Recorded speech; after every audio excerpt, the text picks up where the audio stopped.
मित्रों, परम पूज्य गुरुदेव परम वंदनीय माता जी की सूक्ष्म उपस्थिति को साक्षी मानते हुए माँ गायत्री के महामंत्र के साथ अपनी बात को आरंभ करना चाहता हूँ।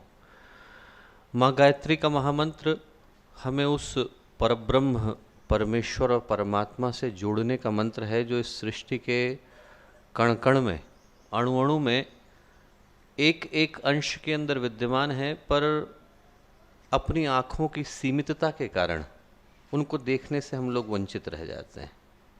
इस सृष्टि में यदि कोई एक नियम है और वो नियम अटल है तो उसका नाम है बदलाव, परिवर्तन। यहाँ पर हर क्षण हर चीज़ बदल जाती है, कोशिकाएं बदल जाती हैं, क्षण बदल जाता है, संबंध बदल जाते हैं, रिश्ते बदल जाते हैं, उम्र बदल जाती है, व्यक्ति बदल जाते हैं। और उन सारे बदलावों के बीच में यदि कोई नहीं बदलता तो उसका नाम है परमात्मा।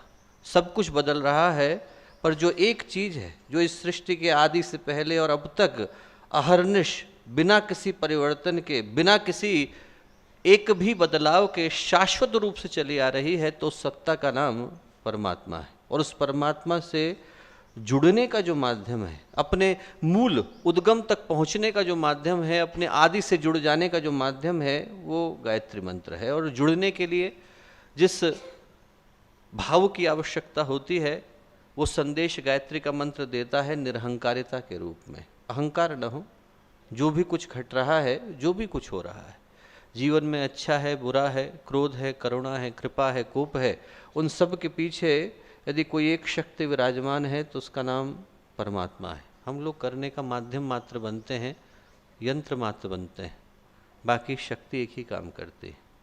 उपनिषद में, केनोपनिषद में एक प्यारी सी कथा आती है कि देवासुर संग्राम हुआ और देवासुर संग्राम के बाद देवताओं को ये अहंकार हो गया कि विजय तो हमारी है, ये सारी की सारी महिमा तो हमारी है। तो सारे देवता बैठ कर के अपना अपना महिमा मंडन कर रहे थे। तो भगवान को लगा, परमात्मा को लगा कि इनको सद्बुद्धि देने की आवश्यकता है।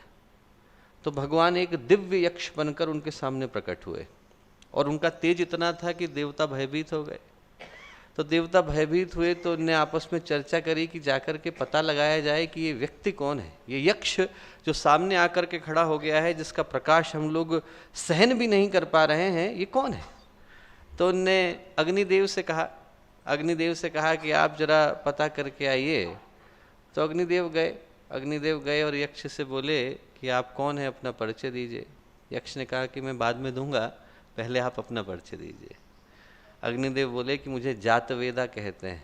वेदों में जात वेदा शब्द आया है, जात वेद का मतलब जो सब कुछ जानते हो। तो अग्निदेव बोले मुझे जात वेदा कह करके पुकारा गया है क्योंकि मुझे हर चीज़ का ज्ञान है। यक्ष बोले, जो भगवान थे, बोले आप में शक्ति क्या है। बोले मैं हर चीज़ जला सकता हूँ, कुछ भी चीज़ ऐसी नहीं है सृष्टि में जिसको जला पाने की सामर्थ्य मुझ में ना हो। वो जो यक्ष रूपी परमात्मा थे, उनने एक सूखा सा तिनका लिया और जमीन पर रख दिया। बोले जरा इसको जला के दिखाइए ना। अग्निदेव ने अपना पूरा बल लगाया, पूरी शक्ति लगाई, पूरी ताकत लगाई, पर सूखे तिनके को न जला सके। पीछे से पवन देव आए, उनको लगा कि शायद अग्निदेव से कुछ भूल हो गई होगी, मैं बताता हूँ कि मैं कौन हूँ। वो गए, परब्रह्म परमात्मा ने वही प्रश्न पूछा कि आप कौन है। पवन देव ने कहा कि मैं मातरिश्वा हूँ। मातरिश्वा का मतलब जो बिना किसी आधार के खड़ा है उसको उड़ा दूंगा।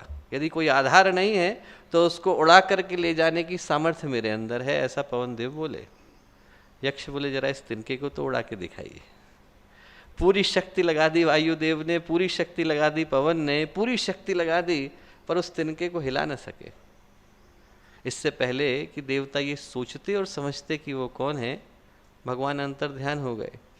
तो वो लोग अपनी जिज्ञासा को लेकर माँ गायत्री के पास पहुँचे, माँ भगवती के पास पहुँचे, सद्बुद्धि की देवी, और उनसे पूछा कि वो कौन थे जिनका परिचय हम जान न सके।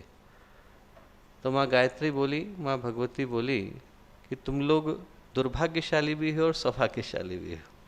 दुर्भाग्यशाली ये हो कि जिसके कारण तुम्हारी शक्ति है तुम उसको पहचान न सके, और सौभाग्यशाली हो इसलिए क्योंकि तुम्हें साक्षात परमात्मा को देखने का अवसर मिला। प्रथम विजंचाकार ब्रह्मेति, बोले वो ब्रह्म जो सृष्टि की शुरुआत में था, जिसके कारण हम सभी हैं, उनको देखने का, उनको स्पर्श करने का सौभाग्य तुमको मिला, चाहे अनजाने में ही मिला। माँ भगवती बोली कि उनके कारण आपकी सारी शक्ति और सारा बल है।